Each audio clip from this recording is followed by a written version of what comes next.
Salam jemaat Tuhan yang kami kasih dalam Tuhan. Selamat pagi, selamat kita berjumpa di dalam jemaat Tuhan yang dikasih Tuhan. Pagi ini kita bisa berkumpul kembali karena anugerah dan pertolongan Tuhan, sehingga kita boleh datang dalam rumah Tuhan untuk datang menyembah Tuhan, memberikan hidup kita untuk kemuliaan bagi nama Tuhan. Oleh karena itu jemaat Tuhan, mari kita bangkit berdiri bersama-sama. Kita akan berdoa dan mohon pimpinan dalam ibadah raya pagi ini. Bila Tuhan memimpin kita dari awal sampai pada akhirnya. Pertolongan kita adalah dalam nama Tuhan yang telah menjadikan langit dan bumi. Salam kasih karunia dan damai sejahtera adalah Bapa dan Tuhan Yesus Kristus menyertai kamu sekalian. Amin. Jemaat Tuhan, mari kita menyembah Tuhan. Kita tinggikan Dia. Kita muliakan Yesus Tuhan kita yang memberkati, yang melindungi, yang menyelamatkan kita. Dan mari kita akan antar satu pujian. Berembuslah Roh Kudus di tempat ini. Kita undang Roh Kudus hadir memimpin ibadah raya pagi ini dari awal sampai pada akhirnya. Haleluya. Haleluya Yesus. Berembuslah Roh Kudus di gerejamu ini Tuhan.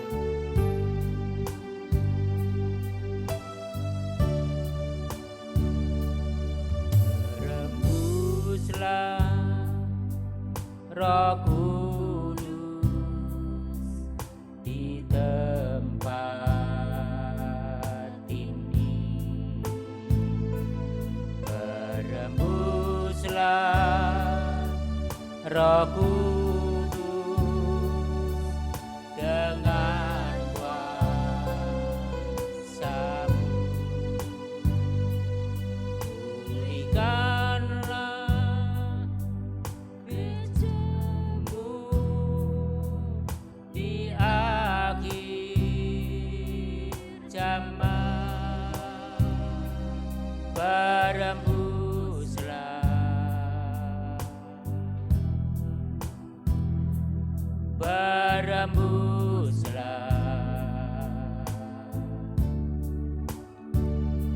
sekarang, urapi kami ya Tuhan dengan kuasa Roh-Mu. Urapilah kami dengan minyak baru.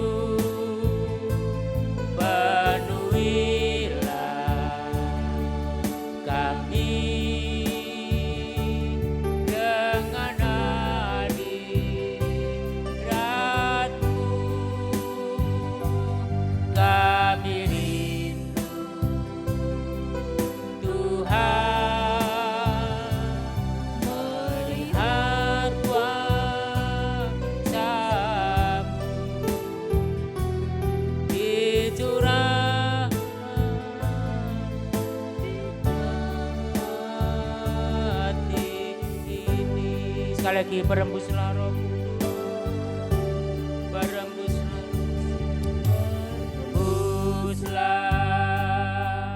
Roh Kudus di tempat ini. Berembuslah Roh Kudus dengan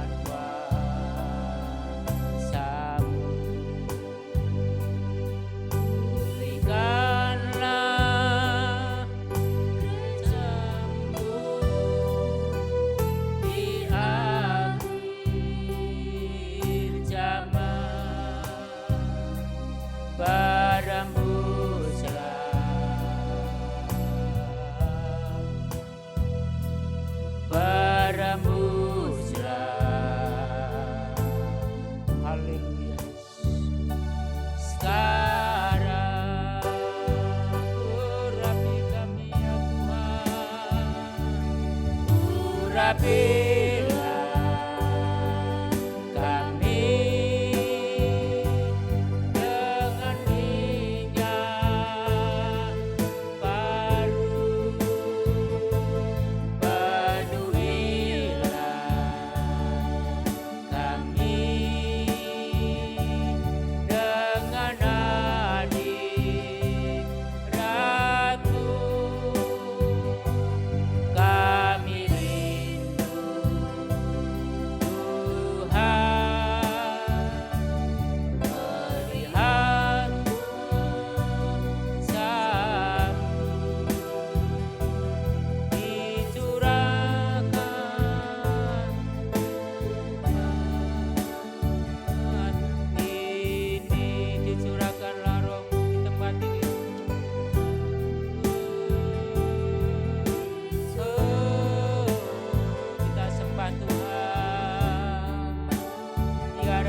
Jemaat Tuhan yang kami kasihi,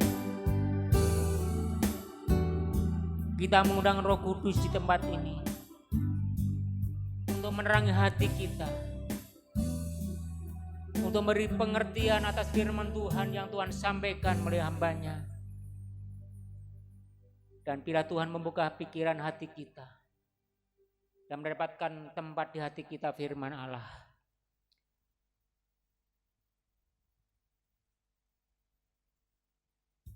kita akan suatu pujian. Terima kasih Tuhan untuk kasih setia Tuhan, kebaikan Tuhan sepanjang hari atau sepekan dan hari demi hari.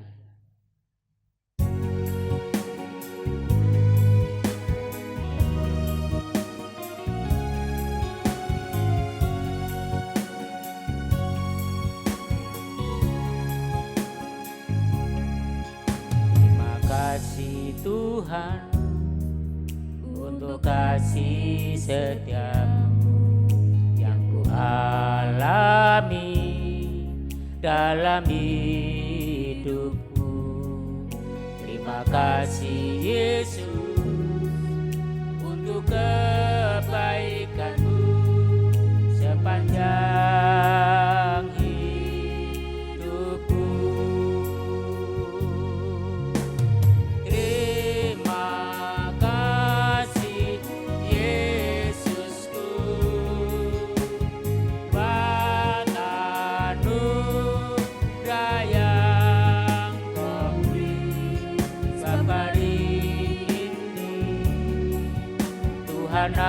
Adakan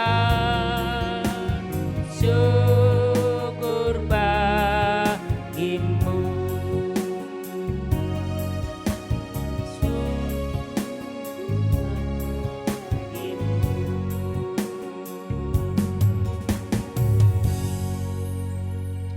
Mari kita berterima kasih, Tuhan sudah berada di tempat ini.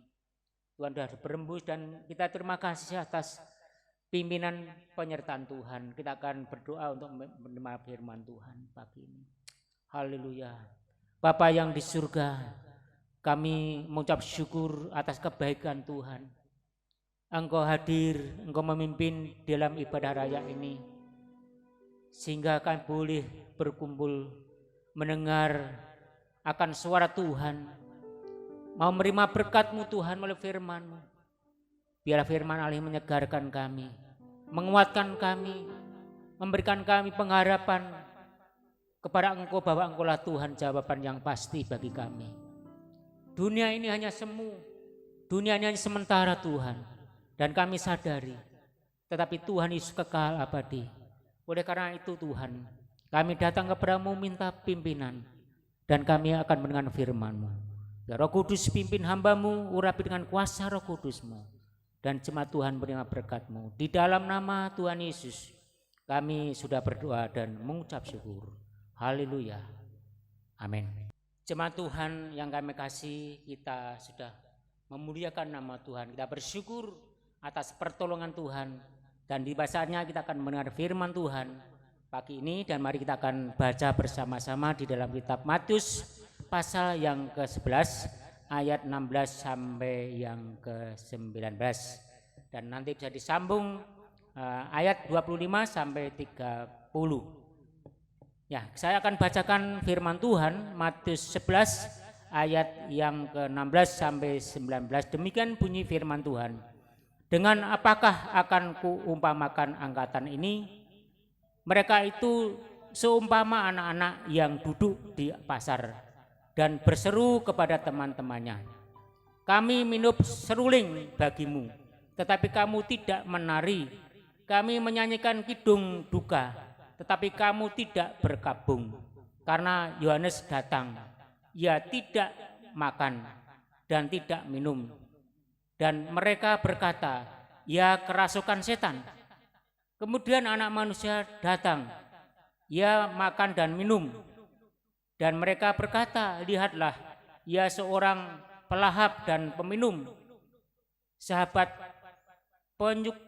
pemungut cukai dan orang-orang berdosa. tetapi hikmat Allah dibenarkan oleh perbuatannya. Jemaat Tuhan yang kami kasih dalam Tuhan,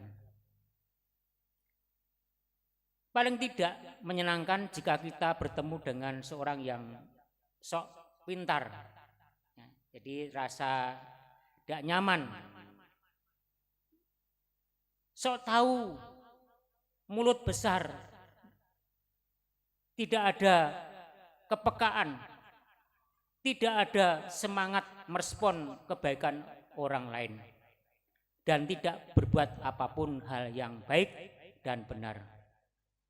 Enggan rasanya telinga kita mendengar orang yang berkomentar sok kritis, nyinggir meskipun dikatakannya mungkin mengandung kebenaran. Apa manfaat dari sikap kritis yang cenderung nyinggir? Hampir tidak bisa ditemukan manfaat selain kita mendapati keangkuhan dan kepongkakan seseorang. Dimanapun berada, perkataan orang nyinyir cenderung menjadi sumber ketidaknyamanan dan melemahkan semangat untuk berbuat kebaikan dan kebenaran. Jemaat Tuhan, di saat Yohanes Pembaptis datang, tampil dan berseru-seru untuk bangsa Israel, bertobatlah. Dan mereka menganggap Yohanes Pembaptis itu tidak berguna.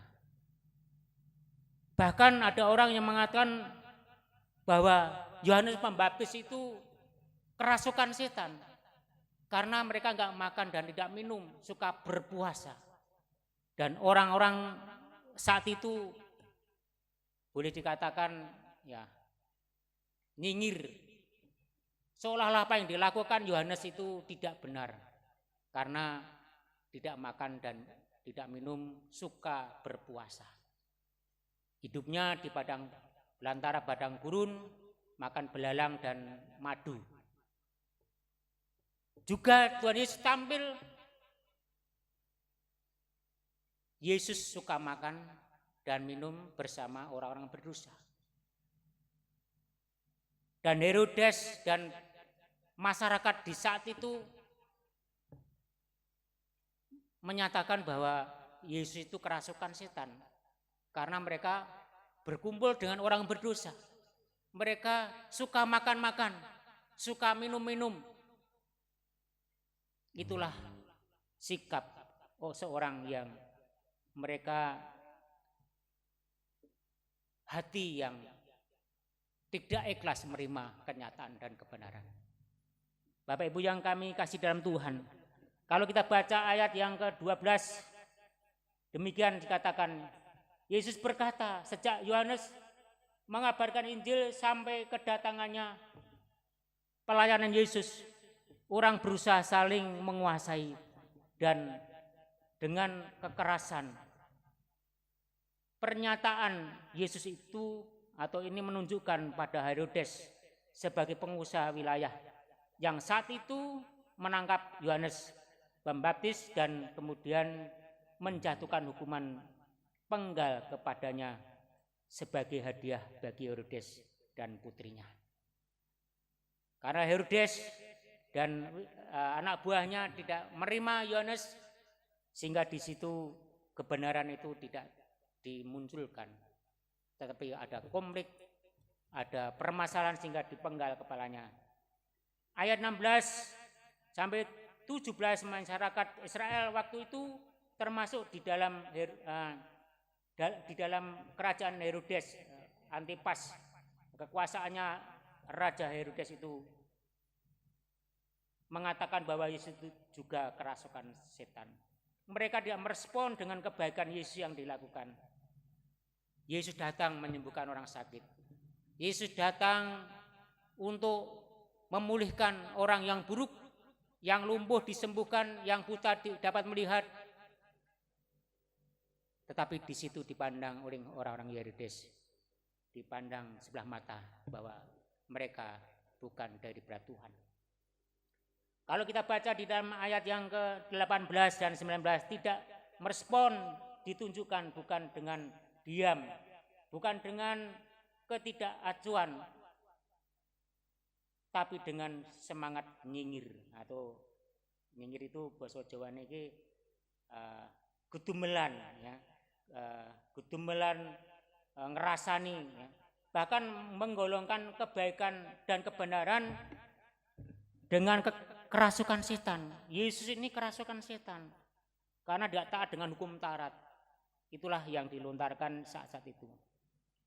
Semangat nyinyir atau suka ngomel dan di saat masyarakat di zaman Herodes karena takut Herodes disaingi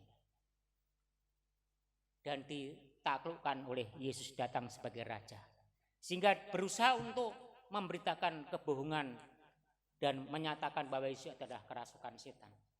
Bapak Ibu yang kami kasih dalam Tuhan, kalau kita juga baca ayat yang ke-25 sampai 26, menurut Yesus kondisi nyinyir yang berada di mana-mana itu bisa terjadi karena kebijakan Allah tidak mudah diterima oleh orang-orang, merasa dirinya bijaksana dan pintar. Jadi Yesus tampil membuat kebaikan, melepaskan penderitaan dan sebagainya. Itu dianggap suatu kebijakan yang melanggar hukum Taurat. Bapak Ibu yang kami kasih dalam Tuhan, apakah yang harus kita perbuat? Kalau di saat-saat kita melakukan satu kebaikan bagi masyarakat, bagi tetangga kita, bagi negara kita, bagi orang yang tidak senang, mereka menyatakan bahwa apa yang kita lakukan, kebaikan itu merupakan suatu pelanggaran. Satu contoh Tuhan Yesus di saat menyembuhkan orang sakit di hari Sabat. Yesus dianggap melanggar hukum Taurat dan itu bukan dari Tuhan. Itu dari setan. Di saat menyembuhkan itu dari setan, dari Beelzebul. Tetapi Yesus tahu apa yang dilakukan zaman Tuhan Yesus, bahwa orang itu tidak merespon, orang tidak menerima Yesus karena mereka merasa tersaingi, merasa mereka akan digoyahkan saat-saat itu. Agaknya Yesus ingin berkata, orang yang merasa pintar dan paling benar sendiri sudah diabaikan saja. Yesus berkata seperti itu. Ada orang yang mengatakan orang itu yang disebut orang pintar, orang paling benar sendiri. Yesus mengatakan sudah abaikan saja orang itu. Mereka tidak bisa digarap. Biarkan saja, mereka tidak butuh apapun atau siapapun. Memikirkan mereka hanya melelahkan badan. Justru sekarang yang terpenting adalah setiap orang yang percaya kepada hikmat Allah, pada Yesus Kristus, adalah kebaikan dan kebenaran sejati. Apa yang dilakukan Yesus adalah kebenaran dan kebaikan sejati. Maka jangan ragu-ragu lagi untuk mempercayakan hidup hanya kepada Yesus. Panjenengan lan kula mboten asah ragu-ragu nderek Gusti. Karena zamanipun Tuhan Yesus niku suka menolong, ya, enggak merugikan, mawon dipun anggap niku melanggar dahipun Allah. Nah, Yesus pesan abaikan saja orang itu, ya, karena dia itu merasa pintar, merasa paling benar. Tapi Yesus adalah kebenaran sejati. Yesus adalah kebaikan yang sejati. Maka jangan ragu-ragu, kita percaya pada Yesus, berharap pada Yesus, karena Yesus adalah solusi bagi kita. Yesus adalah jawaban yang pasti bagi kita. Dikatakan seperti ini, Yesus Tuhan sanggup mengoraikan benang yang berkesut. Artinya bolah ingkang ruwet niku nggih. Niku saged diudari. Kita ngudari bolah nggih. Bolah sing wis uret-uretan niku angel nggih. Tapi Tuhan Yesus ibaratipun kados saged ngudari perkara sing ruwet mau. Pramila monggo Bapak Ibu, kita semua yang hadir pagi ini, apapun yang terjadi dalam diri kita, permasalahan apapun, seremit apapun, kita serahkan pada Tuhan.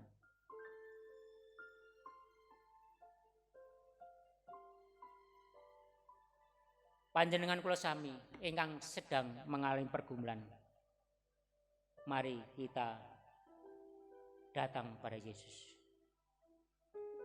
Kepada setiap orang yang sedang mengalami pergumulan berat, merasa tidak tertolong, merasakan persoalan hidup seperti benang yang semakin kusut, masalah yang dihadapi memberatkan kepala, saya pusing, masa depan terasa tidak menentu dan tidak ada kepastian, merasa diabaikan, dilewati, dipinggirkan, dikucilkan, terasing, dijauhi.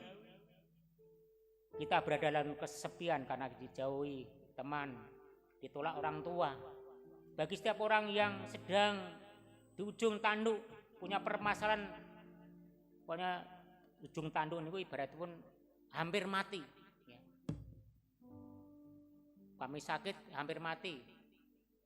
Nah, itu di ujung tanduk ibaratipun.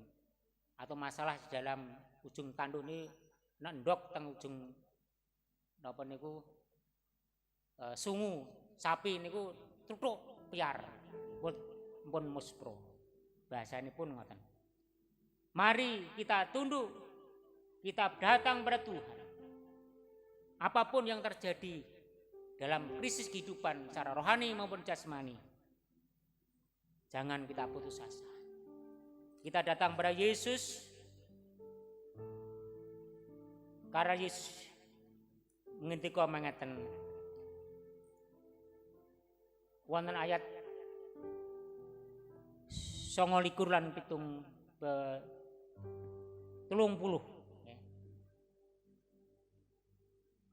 Bagaimana cara menyerahkan beban hidup kita? Menunjukkan caranya, arahkan hidup kita pada Tuhan dan perhatikan saja apa yang diperintahkan oleh Tuhan Yesus. Lakukan perintah itu, niscaya akan kita dapat damai sejahtera, perasaan lega dan tenang, dan ada jalan keluar. Kata Yesus, tinggallah, tanggalkan beban dan pangsanglah-Ku daripada Yesus. Ku adalah beban yang diletakkan di atas punggung leher kerbau atau sapi, atau kerbau, atau diperintahkan untuk membajak. Artosipun Bapak Ibu sekalian, itu yang Tuhan beri beban kepada kita itu perintah Tuhan, bukan membebani supaya kita bungkuk-bungkuk, punya tambah beban, punya beban tambah beban. Yang kupasang itu ringan bagimu. Artosipun bilih wonten mriku Tuhan itu merintahkan, percayalah kepadaku, turutilah apa yang menjadi perkataanku, kau akan mendapatkan kebebasan dan kemenangan. Bapak Ibu yang kami kasih dalam Tuhan, bukan saya menyemani, tapi saya percaya bahwa setiap pribadi punya permasalahan yang berbeda. Apalagi ditambah sak menika sing namanipun corona niku ngrusak samubarang sing dadi pangkarepanipun kula sami. Yang muda ada harapan bisnis yang lancar dan akhirnya sukses menjadi bos. Yang tua-tua, wah nek iso bibiti anak putu, marisi anak putu, ning gandeng corona masalah ini ki, jane arek maringi, nggih, sekedhik kanggo modal anak putu ibaratipun. karena kahanan ingkang boten nyenengken sehingga modal wau saged damel gesang tiyang sepaipun. Masalah setiap hari ada. Tadi Bapak Ibu sekalian, datanglah pada Yesus. Apapun beban yang tertimpa, ingkang menimpa wonten ing gesang kita, ingkang menghalangi gesang kula sami, itu boten dados tunggalipun ingkang dados tujuan gesang kita. Lajeng kita putus asa, namun datanglah pada Yesus. Dialah solusi kita. Dialah penolong kita yang setia, yang tak pernah berubah. Alam bisa berubah. Kita punya program tahun 2020, ya. Kelihatannya lancar, nanti saya punya rancangan-rancangan. Namun terjadi seperti ini, semuanya gagal. Ini bukan hanya Indonesia, seluruh dunia. Tapi Bapak Ibu sekalian, saya percaya dan yakin bahwa kalau sami yang kita terus memandang Tuhan Yesus, tidak melepaskan Tuhan Yesus, ya, Bapak Ibu sekalian, Tuhan akan menolong kita. Mari kita berdoa pada Tuhan. Saya melihat semua punya beban. Anak muda, bebannya permasalahan muda.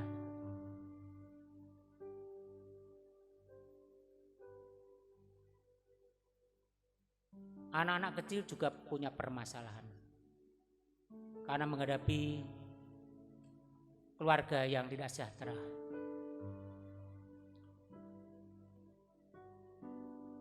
Sekolah berubah, semuanya berubah, dan semua itu tidak terbiasa, tidak nyaman, tidak damai. Tapi Tuhanlah sumber damai. Tuhanlah yang memberikan kekuatan kita dan pengharapan kita. Mari kita mengundang Yesus.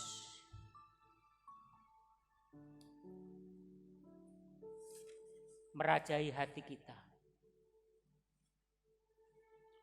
Menjadi Tuhan di hati kita. Kita sembah Tuhan. Kita membuka hati kita. Kita serahkan Tuhan, ini bebanku yang berat. Inilah persoalanku Tuhan. Ajari aku taat setia akan perintah-Mu Tuhan. Supaya beban ini dapat dilepaskan dengan pertolongan Tuhan atas kemenangan Tuhan. Kematian dan maut sudah dikalahkan atas kebangkitan Yesus.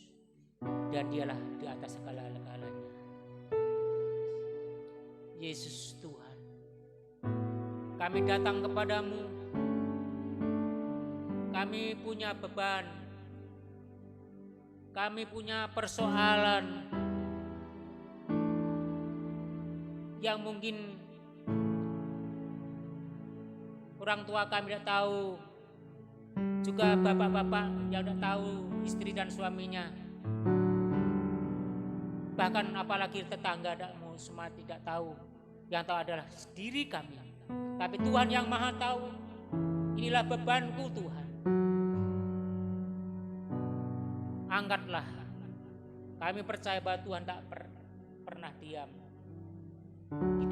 Di balik penderitaan dan tantangan ada rencana Tuhan yang indah. Yesus. Yesus, Yesus. Haleluya. Yesus, ku datang padamu Tuhan.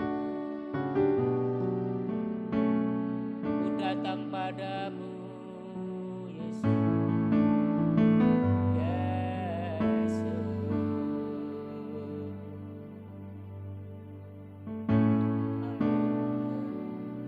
Haleluya.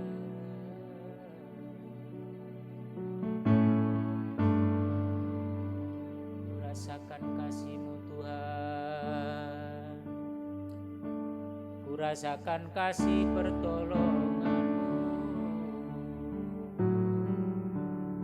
Haleluya.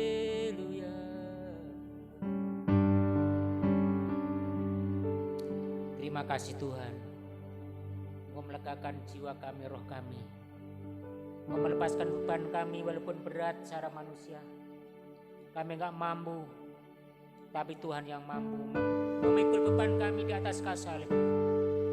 Bebanku sudah terlepas di bawah kaki Yesus, di bawah pundak Tuhan Yesus. Terima kasih Tuhan. Kami berdoa, hamba-Mu berdoa untuk jemaat Tuhan yang masih muda punya beban yang tidak kami sebutkan satu persatu. Pemuda remaja, Bapak Ibu punya persoalan. Tuhan angkatlah beban. Terima kasih Yesus. Terima kasih firman. Haleluya. Amin. Jemaat Tuhan yang kami kasih di dalam Tuhan, kita sudah memuliakan nama Tuhan. Kita nyembah Tuhan, kita sudah mendengar firman Allah. Dan tiba saatnya kita akan memberikan yang terbaik untuk Tuhan. Apa yang menjadi milik Tuhan, kita kembalikan pada Tuhan.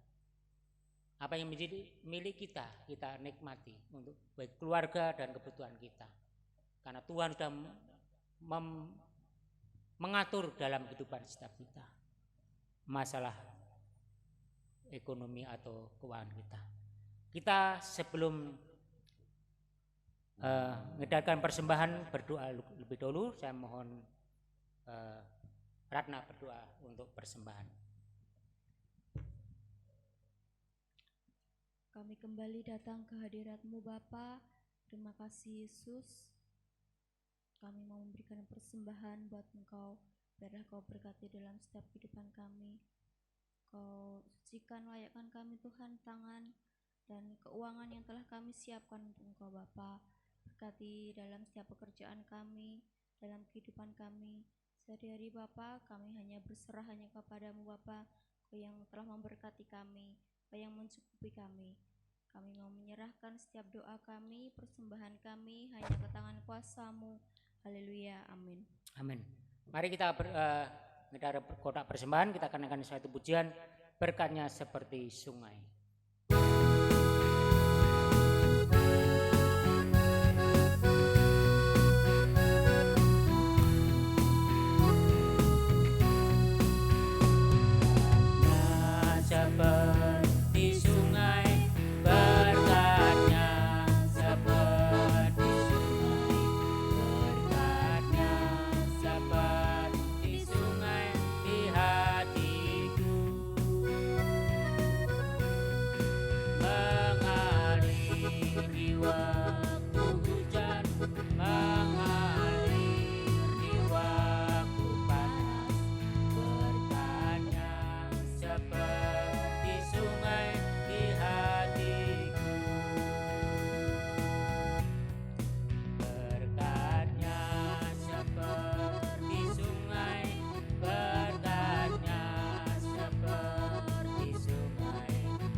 Amin. Mari bangkit berdiri bersama-sama. Jemaat Tuhan, kita akan mohon Tuhan memberkati kita untuk sepekan. Dan mari bangkit berdiri bersama-sama. Kita akan minta berkat secara jasmani dan rohani bagi kita. Tuhan memberkati engkau dan melindungi engkau. Tuhan menyinari engkau dengan wajah-Nya dan berikan engkau kasih karunia. Tuhan menghadapkan wajah-Nya kepadamu dan memberikan engkau damai sejahtera. Pulanglah, terimalah berkat Allah Bapa dan kasih karunia dalam Yesus Kristus, pernyataan Roh Kudus. Dalam nama Yesus, haleluya. Bapa, terima kasih. Bapa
Tuhan berkati. Selamat pulang, Tuhan beserta kita. Amin.